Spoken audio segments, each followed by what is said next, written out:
Bonjour. Vous allez bien? Oui. Bon. Le message de ce matin est intitulé « Perdu et retrouvé ». C'est une des paraboles du Seigneur Jésus. Il va y en avoir deux ce matin.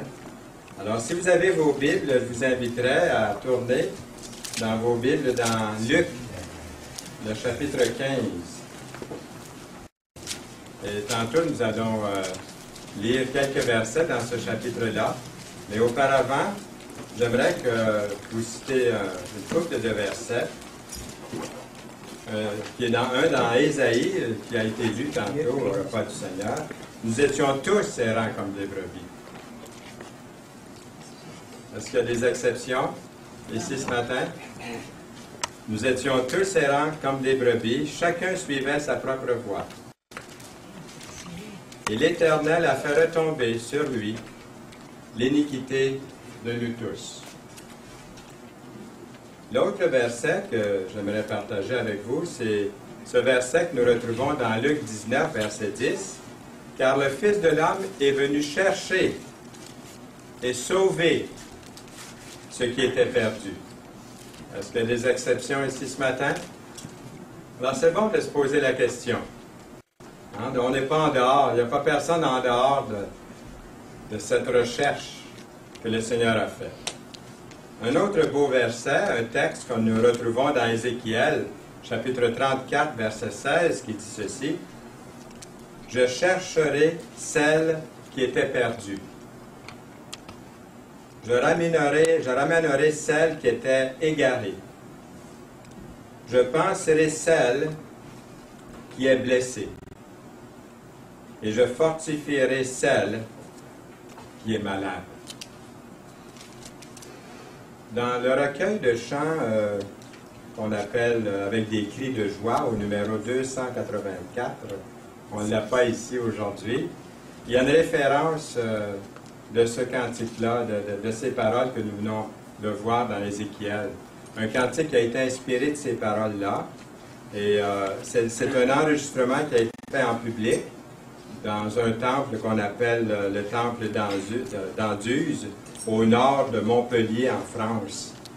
Et j'aimerais que vous le faire écouter.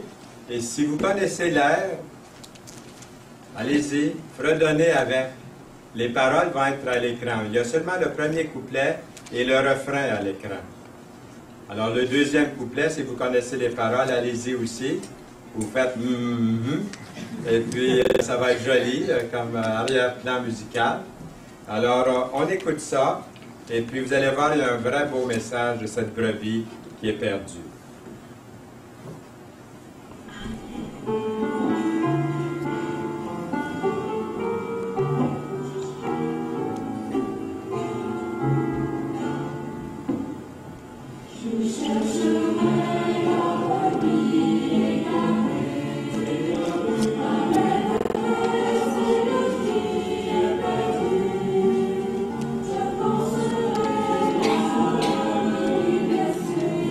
Je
bien, vous êtes cette brebis que le Seigneur aime. Est-ce que vous avez déjà perdu quelque chose de précieux, puis là, vous cherchez partout, puis vous avez fouillé, puis vous avez été hérité de ne pas trouver, puis vous dites, est-ce que je vais trouver? Qu'est-ce que j'ai perdu? Est-ce que vous avez déjà perdu quelque chose? Vous vous souvenez de la joie immense que vous avez ressentie quand vous l'avez enfin trouvé?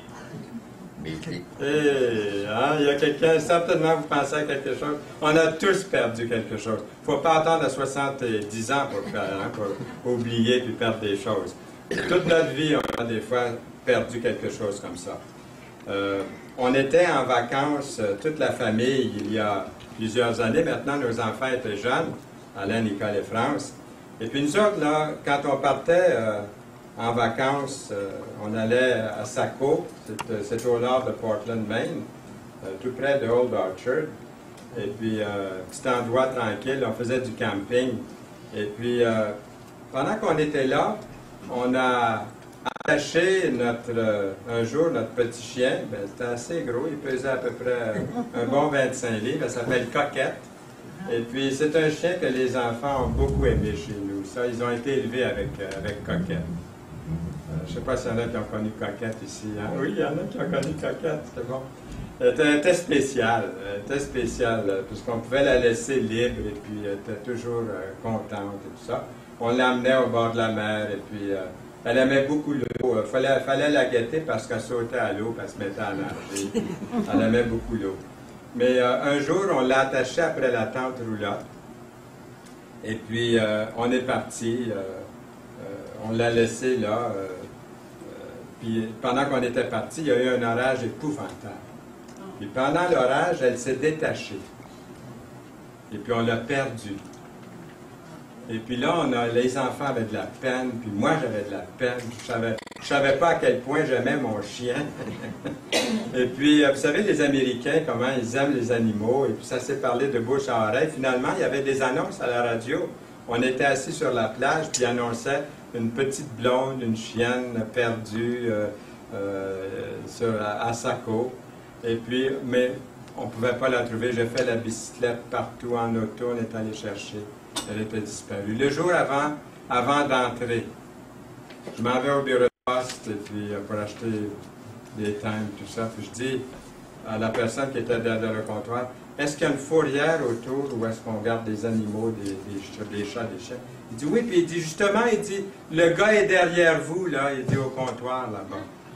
On avait prié le Seigneur, on savait que c'était maintenant impossible, il fallait retourner chez nous, il fallait retourner au nord. Et puis, je suis allé tout de suite trouver le type, c'est le directeur de cette fourrière qui était à quelques distances de Saco. Et puis, il a dit, il dit oui, on a ramassé une couple de chiens hier. Il y avait justement un chien blond, une chienne qui suivait un gros chien noir. Alors, j'ai dit, donnez-moi l'adresse, s'il vous plaît. Il dit, c'est un peu compliqué. Donnez-moi l'adresse. Je n'avais pas de GPS à ce moment-là. Et puis, il m'a donné l'adresse, et puis je vous garantis que ça n'a pas pris de temps qu'on est allé. Et quand on est arrivé là, elle était au fond de sa cage. Il y avait un trou à peu près grand comme ça dans cette cage-là. Elle a passé au travers, ziou! Et puis elle nous a sauté dans les bras. Vous imaginez la joie de Alain, Nicole et France, Yolande et moi, de retrouver notre Coquette.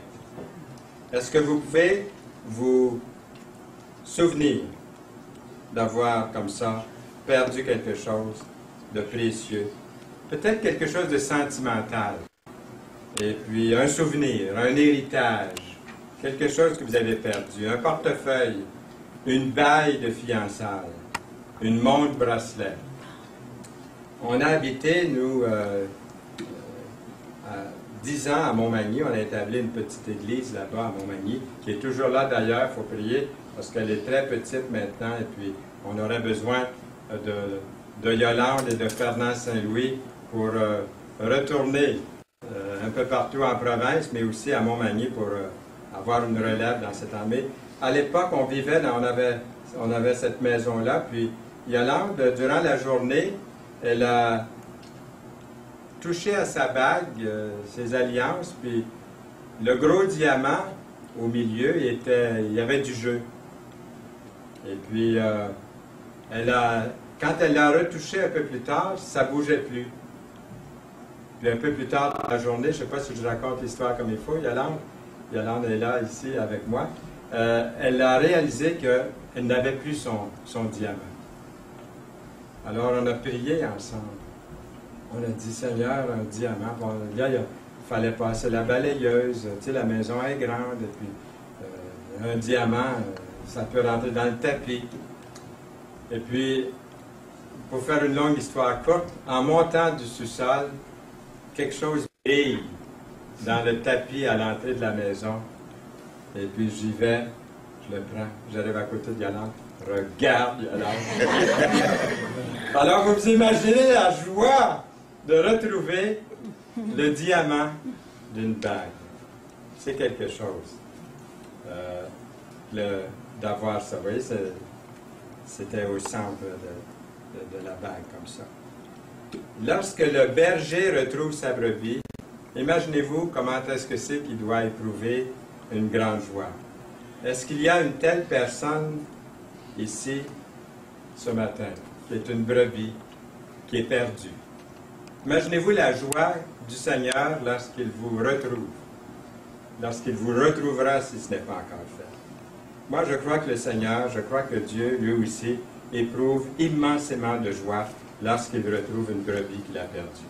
Dans le chapitre 15 de Luc, nous retrouvons 3 paraboles qui illustrent bien la joie de Dieu quand un pécheur perdu est retrouvé. 3 choses.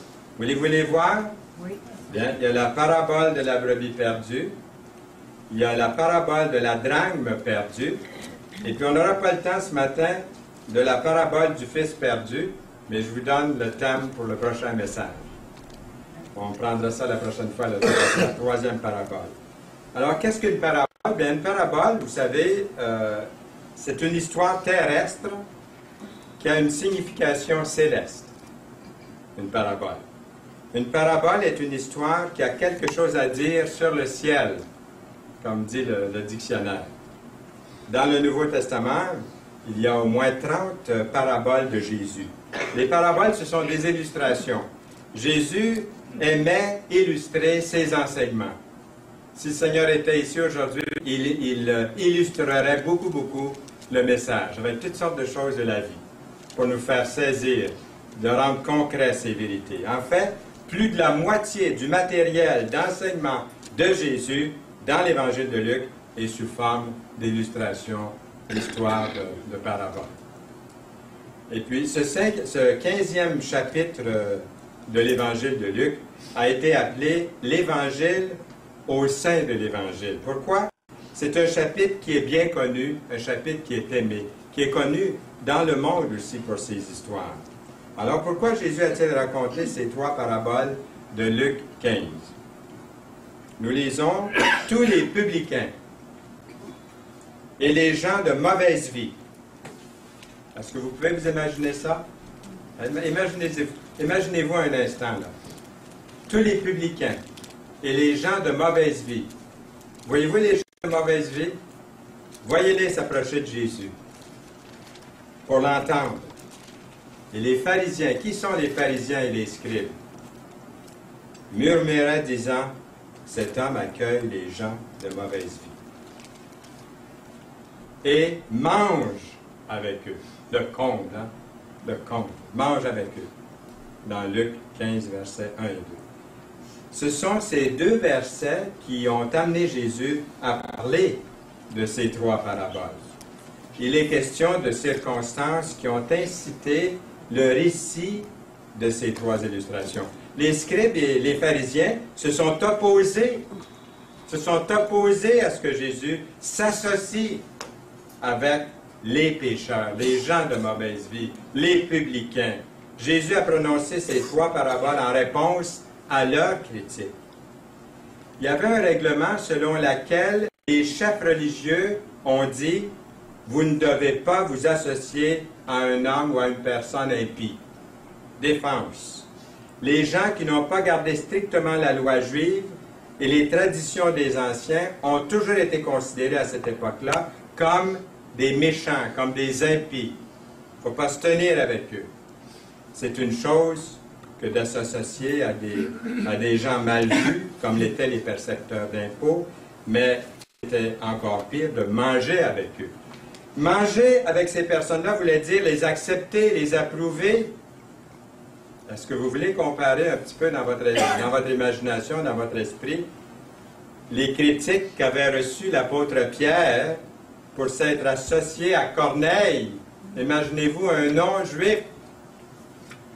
Nous lisons, lorsque Pierre fut monté à Jérusalem, les fidèles circoncis, c'est-à-dire les Juifs, lui adressèrent des reproches en disant « Tu es entré chez des incirconcis et tu as mangé avec eux. » Dans Acte 11, verset 3. Premièrement, nous allons parler un petit peu de cette brebis perdue, les versets 3 à 7 du chapitre 15. Et Jésus leur dit cette parabole. « Lequel d'entre vous, s'il a 100 brebis et qu'il en perd une, ne laisse les 99 autres dans le désert pour aller à la recherche de celle qui est perdue jusqu'à ce qu'il la trouve.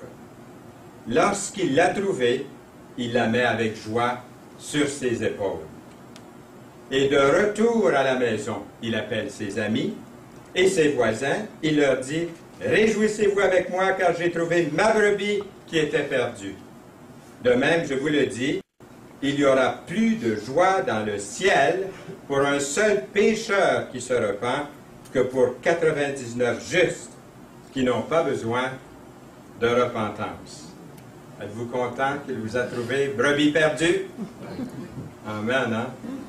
À la fin de la journée, lorsque le troupeau arrivait à la bergerie, près de la bergerie, le berger se mettait à compter ses brebis. Hein? 98, 99. Ah! Où est Agnelet? Hein? Où est Agnelet? Parce qu'il les connaissait par son nom en plus. Il en manque une. Il demande à un autre berger à proximité de prendre soin du troupeau pendant qu'il se met à la recherche de la petite brebis perdue. Le propriétaire d'un troupeau de moutons n'était peut-être pas toujours un homme très très riche non plus. Parmi les Bédouins, la taille d'un troupeau pourrait varier entre 20 à 200 brebis. 300, c'était considéré comme un grand troupeau. 100 moutons, un troupeau de taille moyenne. Le berger veillait sur ses brebis lui-même, en personne.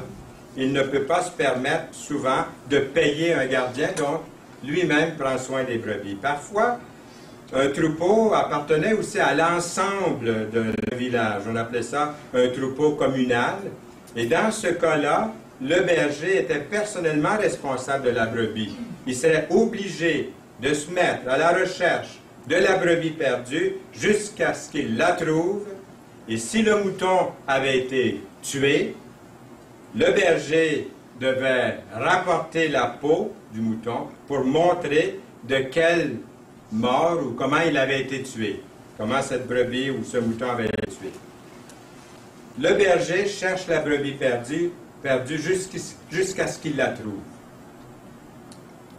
Alors vous allez peut-être dire, ouais, mais pourquoi se préoccuper d'un seul agneau perdu alors que 99 sont en sécurité? Voyons donc. La plupart d'entre nous, je sais, la plupart d'entre nous, si nous avions une entreprise, il me semble que nous serions heureux d'avoir un taux de réussite de 99%. Mais ce berger, c'est le bon berger. C'est pour ça qu'on l'appelle le bon berger. Notre bon berger, lui, a un cœur de berger. Il se soucie profondément de l'agneau qui est absent. Qui est absent aujourd'hui, là? Il y a des chaises de vide, hein? C'est vrai qu'il y a des petits agneaux qui sont montés, là. Mais il y a peut-être quelqu'un, là, qui est ici, qui devrait être ici aujourd'hui, qui n'est pas là. Le Seigneur l'aime. Dans le cas qui nous préoccupe aujourd'hui, l'agneau est retrouvé vivant. Le berger l'a pris dans ses bras, l'a mis sur ses épaules, l'a retourné à son troupeau, puis ensuite, qu'est-ce qu'il fait? Il appelle ses amis et leur dit, « réjouissez-vous avec moi, j'ai trouvé ma brebis qui était perdue, dans Luc 15, verset 6. Beaucoup d'entre eux étaient aussi des bergers, puis ils connaissaient la joie de retrouver une brebis perdue. Alors on pouvait tous se réjouir ensemble. Encore une fois, vous pouvez vous-même, sans aucun doute ici ce matin, vous identifier à ça. Imaginez-vous retrouver quelque chose de précieux que vous aviez perdu. Peut-être que c'est votre Bible que vous avez perdue, ou égarée à quelque part. Vous voulez appeler vos amis après avoir trouvé un beau verset. Je me rappelle quelqu'un dans notre famille un jour, il est arrivé à côté de moi, puis ça faisait longtemps qu'il n'avait pas lu sa Bible, puis tout à coup je le vois avec une Bible, et puis il vient me trouver, il dit « Regarde ce que j'ai trouvé ». Il était content d'avoir trouvé quelque chose dans la parole de Dieu qui lui parlait profondément. Peut-être c'est votre Bible, et vous voulez appeler vos amis ou leur envoyer un courriel pour partager quelque chose de beau que vous avez trouvé dans la bonne nouvelle, dans la parole de Dieu. Je vais vous montrer un couple d'un certain âge ici, mais ça c'est un couple amoureux, oui. Un couple amoureux, je ne vous donne pas leur nom, là, seulement leur photo. Et puis, ils se sont écrits pendant la Deuxième Guerre mondiale. Vous auriez dû voir ce qu'ils se sont écrits, des belles lettres d'amour, hein? C'était quelque chose. Durant la Deuxième Guerre mondiale, ils se sont écrits, et tous les jours, il écrivait une lettre à sa bien-aimée. Et puis, pourtant, une de ces lettres a été perdue. Et est arrivée chez lui que 42 ans plus tard. Et là, ils sont en train de la lire, la fameuse lettre. 42 ans plus tard! Pour moi, ils ont fêté ça, hein? Il y a un soldat qui a perdu son bracelet en argent au cours d'une bataille. On lui a retourné son bracelet 43 ans plus tard. C'est quelque chose que vous voulez faire connaître à tout le monde quand ça arrive, ça. Vous voulez appeler le journal, la télévision, leur envoyer une photo accompagnée d'un article sur cette extraordinaire retrouvaille. Jésus leur dit, de même, je vous le dis, il y aura plus de joie dans le ciel pour un seul pécheur, pas 10. Êtes-vous ce pécheur? Ce seul pécheur qui se repent. C'est pas beau, ça? Dieu connaît lui aussi la joie. Oui, Dieu connaît la joie de retrouver quelqu'un. Vous, moi, quelqu'un encore qui n'est pas venu là. Dieu se réjouit, Dieu connaît aussi une joie immense de retrouver un précieux pécheur. Un précieux pécheur qu'il retrouve. Deuxièmement, nous avons la parabole de la drachme perdue. La drachme, c'est une monnaie grecque qui était subdivisée en 6 oboles. C'est une unité monétaire légale de la Grèce qui a été en vigueur, imaginez-vous, jusqu'à ce que l'euro devienne l'argent courant là, en Europe. Donc, c'est quelque chose hein, quand on pense à ça. Alors, cette deuxième parabole du Seigneur est très similaire à la première. On pourrait aussi les appeler des paraboles jumelles. Elles nous enseignent le même message. La première parabole ferait, je dirais, plus appel aux hommes, tandis que la deuxième parabole plus aux femmes. Une dame aurait perdu une pièce d'argent, puis aurait balayé partout dans sa maison, jusqu'à ce qu'elle la trouve, cette pièce d'argent. Ça me fait penser à mon épouse qui a perdu son diamant. On l'a cherché, on l'a-tu cherché, puis quand on ne le cherchait plus, on l'a trouvé. Souvent, les gens plus pauvres n'avaient pas de beaux planchers dans leur maison. Des fois, c'était la terre. Souvent, c'était directement sur le sol, couvert de foin ou de feuilles. La maison pouvait être sombre aussi à l'intérieur, pas de fenêtre, ou très peu, peut-être une petite ouverture à quelque part. Quelle femme, si elle a 10 drachmes et qu'elle en perd une, n'allume une lampe? Avez-vous vu la lampe? Elle est toute petite, là, on la voit ici. Oh, pardon. On la voit ici, là. Pour pouvoir retrouver cette pelle perdue. C'est comme chercher une aiguille dans une botte de foin. Mais le texte dit qu'elle va chercher cette pièce de monnaie jusqu'à ce qu'elle la trouve, aussi longtemps qu'il faudra. Pourquoi est-ce qu'elle fait ça? Pour elle, c'était absolument vital qu'elle retrouve cet argent. La pièce a été égale à toute une journée de salaire. Vous gagnez combien par jour? Pour un ouvrier en Palestine, c'était une journée de salaire.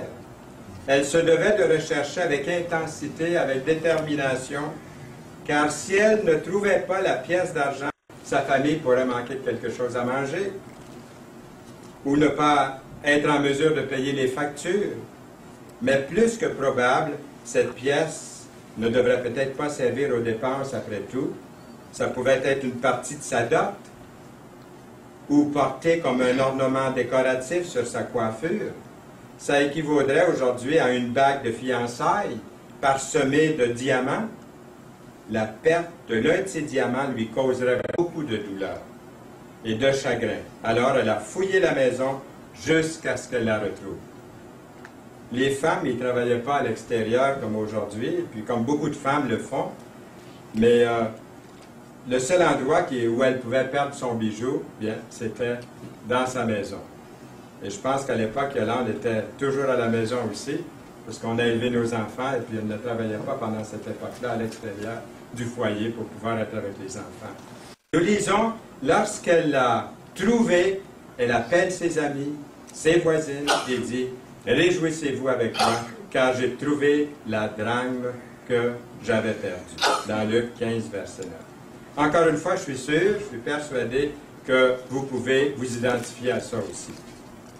Nous autres, je vous ai parlé des vacances tantôt. Quand on partait en vacances, là, c'était pas drôle. Hein? On avait une grosse météore 55. Vous la voyez, là? Elle était très large. Elle était plus large que la Cadillac, mais c'était pas mal moins cher.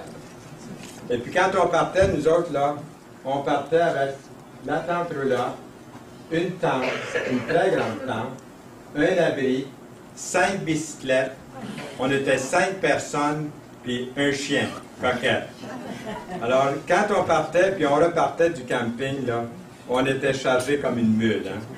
Et puis ça s'en allait par là. Puis on était rendu en Nouvelle-Angleterre. Il y a une voiture qui a passé à côté de nous autres, qui nous a fait signe. Le feu, après une roue de la tente roulante. Et puis là, on s'est arrêté. Et là j'avais des soucis, des problèmes, hein, des gros problèmes. On était in the middle of nowhere, comme on dit en anglais. Et puis on voyait rien non plus autour, pas de maison, rien. Et puis c'était un samedi après-midi, tard dans l'après-midi, on s'est dit on est foutu. Il va falloir monter la roulotte dans le champ à côté, puis passer en nuit ici, jusqu'à lundi matin, quand les garages rouvrent. Mais ils n'avaient pas de garage, hein? On ne sait pas où est-ce qu'ils étaient, puis on n'avait pas passé, ça faisait pas mal longtemps aussi. Alors j'ai décroché ma bicyclette. J'ai dit aux jeunes, priez, puis restez avec maman tout proche. Moi, je vais aller jeter un coup d'œil de l'autre côté de la colline. J'avais une petite colline. J'ai pris ma bicyclette, je suis parti. En descendant la colline, j'aperçois un garage. In the middle of nowhere, encore une fois. Un garage. J'arrête au garage. Ils ne vendaient que des choses pour les bateaux, puis les tentes roulottes, puis les roulottes de bateaux. Il y avait exactement la roue qu'il nous fallait. Et puis ils fermaient dans 5 minutes. Imaginez-vous la joie de retrouver tout ce qu'il fallait. Ça, c'était une vraie réponse aux prières. On serait peut-être encore là le long du chemin après du camping. Mais c'était quelque chose de pouvoir vivre cette retrouvaille ce jour-là. Vous voyez, le point du message de ce matin, c'est cette joie qui est similaire à la joie dans le ciel quand un pécheur est retrouvé. Ça devrait nous toucher, ce message, ce matin. Ça devrait nous toucher profondément. Et si vous écoutez ce message, vous êtes ce pécheur que Dieu aime. Et de vous retrouver, de vous laisser trouver par lui, quelle joie dans le ciel. C'est ça le point du message aujourd'hui. La plus longue et la plus connue des paraboles est à venir. Comme je vous ai dit, ça va être la parabole du Fils prodigue.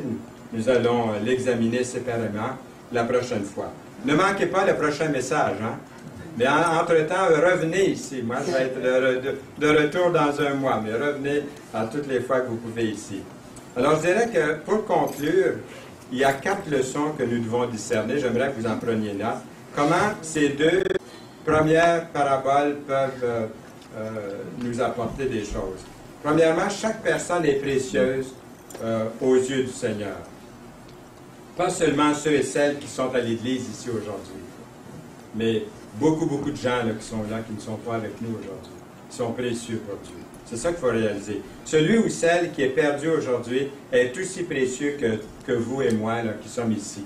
Vous et moi qui avons été retrouvés par le Seigneur, aussi précieux que. Il est très important de trouver un pécheur qui est perdu.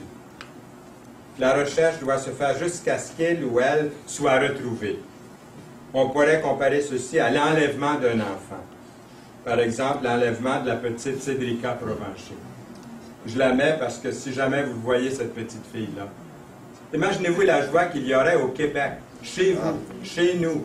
Si on nous annonçait qu'on a retrouvé la petite Cédrica Provencher. Ce serait une grande joie. Des efforts sont pris pour la localiser, pour sauver cet enfant perdu. Et quand la recherche est couronnée de succès, il y a une joie immense. Et cette joie est semblable à une personne qui se détourne de ses péchés, qui se détourne de sa mauvaise voie et trouve le Seigneur Jésus, le Sauveur. Lorsque ça se produit, Dieu éprouve une très grande joie.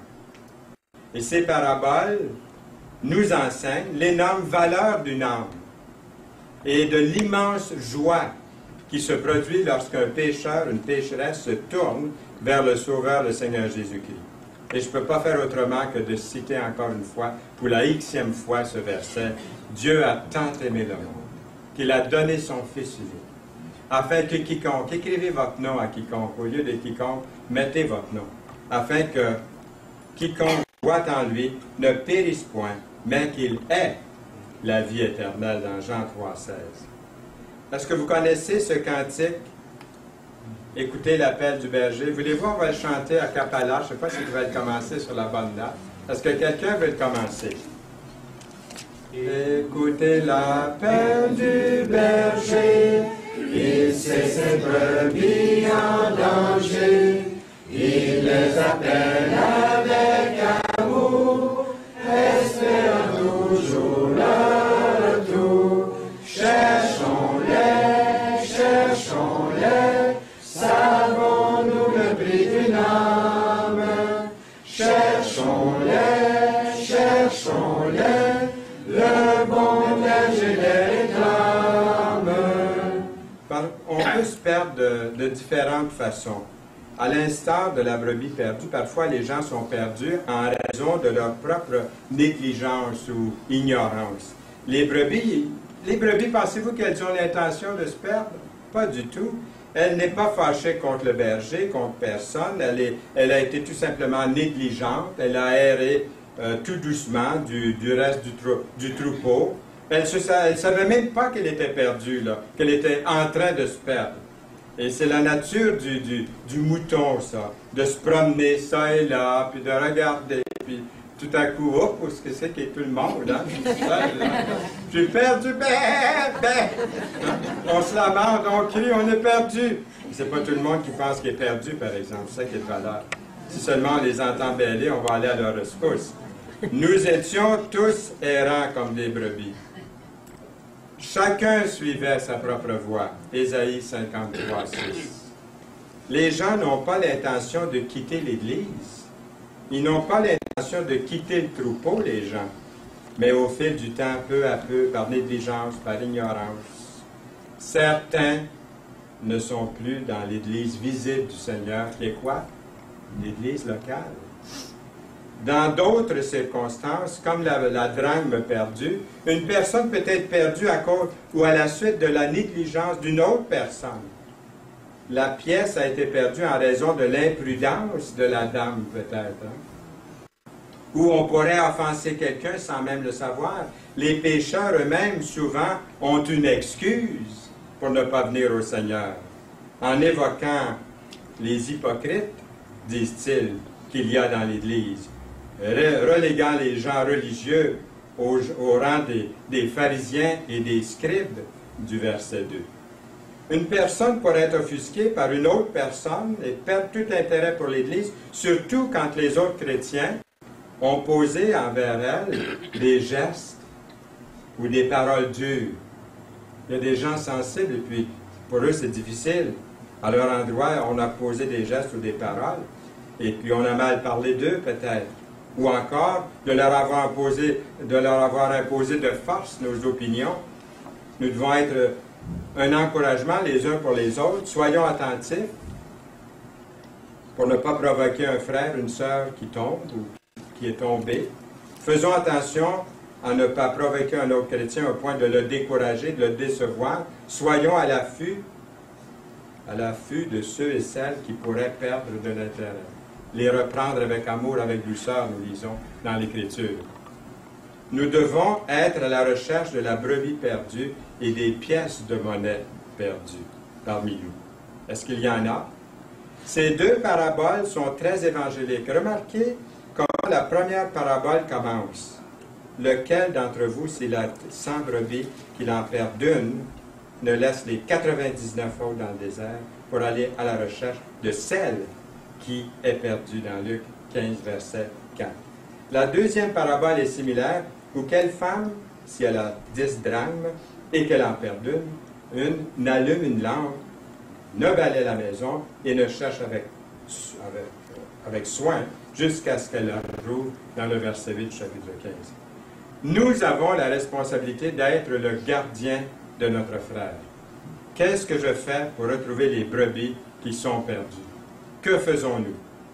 Ensuite, quatrièmement, nous devons nous faufiler parmi les pécheurs, comme l'a fait le Seigneur. Et ça, c'est délicat ici. Je vais donner juste un petit mot d'explication. En tant que parents, c'est vrai, nous disons à nos enfants de faire attention avec qui ils s'associent. Nous faisons bien de les avertir. Nous ne voulons pas qu'ils aient de mauvaises fréquentations. Ça a été le souci de Yolande et moi pendant que nos enfants grandissaient. Et même encore aujourd'hui, il a 50 ans, notre fils aîné. Puis je me fais encore du souci pour savoir s'il se tient avec les bonnes personnes et tout. Et je sais qu'il le fait, il se tient avec les bonnes personnes. Mais ce faisant, nous leur donnons certainement de bons conseils, mais en même temps, parfois, en tant que chrétiens, nous ne disposons plus d'amis non chrétiens. Voyez-vous?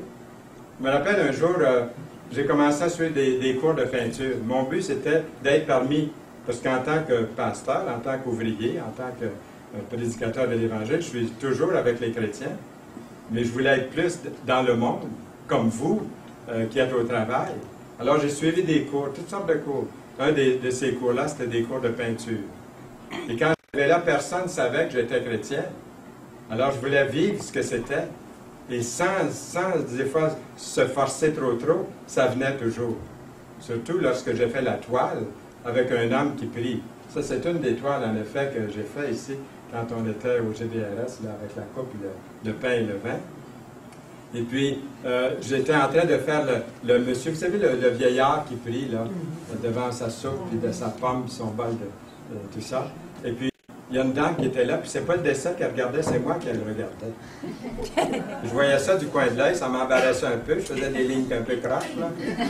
Et tout à coup, elle s'est risquée, puis elle a dit, « Hey, vous, là, qu'est-ce que c'est que vous avez, là? Il y a quelque chose, vous, là. Vous voyez? Les gens voient que vous êtes des enfants de Dieu. Et les brebis vont s'approcher, hein? Ils vont s'approcher de vous, les brebis, pour pouvoir avoir davantage. J'espère, en tout cas, lorsque nous sommes venus au Seigneur pour être sauvés, nous connaissons beaucoup de personnes qui n'étaient pas au Seigneur, qui avaient besoin de Jésus comme sauveur. Mais plus nous nous sommes retrouvés uniquement dans la compagnie de chrétiens, nos amitiés ont commencé à tellement changer que maintenant, peut-être, les seules personnes avec lesquelles nous nous associons sont des chrétiens. Jésus s'est introduit parmi les pécheurs, pas pour faire comme eux, pas pour se saouler comme eux, pas pour voler comme eux, pas pour se traîner dans la boue comme eux, mais pour être avec eux. Puis là, il voyait la différence. Hein? C'était remarquable. Imaginez-vous, il était avec eux. Quand des fois, on est mal à l'aise comme chrétien d'entrer dans un milieu, pas parce qu'on se pense mieux qu'eux, mais on s'aperçoit qu'il y a une différence. Et eux, ils la voient aussi, cette différence. Et c'est bon parce que là, on peut être avec eux. Jésus s'est introduit parmi les pécheurs afin de les aider, afin de leur montrer leur amour, l'amour qu'ils avaient pour eux. Pour devenir des enfants de Dieu, il fallait qu'ils les rejoignent. Qu'est-ce qu'on va faire, nous? Bien, j'ai une prière ici que j'aimerais vous suggérer. Est-ce que vous aimeriez la faire? Père Céleste, merci pour ces belles illustrations de ta parole et pour leur enseignement. Merci de nous aimer, d'avoir été soucieux de moi et de chacun de nous. Je sais, Seigneur, que tu ne veux pas que personne ne se perde, pas une seule brebis. Seigneur, donne-moi un cœur de berger. Veuille te servir de moi pour amener quelqu'un qui est perdu ou qui est en train de se perdre. Aide-moi à les amener dans la bergerie. Au nom précieux de Jésus. Ce verset, Seigneur, que tu nous as laissé dans ta parole. Or à celui qui peut vous préserver de toute chute et vous faire paraître devant sa gloire irréprochable et dans l'allégresse, à Dieu seul, notre Sauveur par Jésus-Christ, notre Seigneur, soit gloire, majesté, force et puissance, dès avant tous les temps et maintenant et dans tous les siècles. Amen. Amen. Amen. Amen. Seigneur, merci de ta parole. Merci pour ces illustrations que tu nous laisses aujourd'hui. Merci, Seigneur Jésus. Et marche devant nous, entoure-nous, au-dessus, en dessous, de chaque côté, devant, derrière, pour ta plus grande gloire. Amen.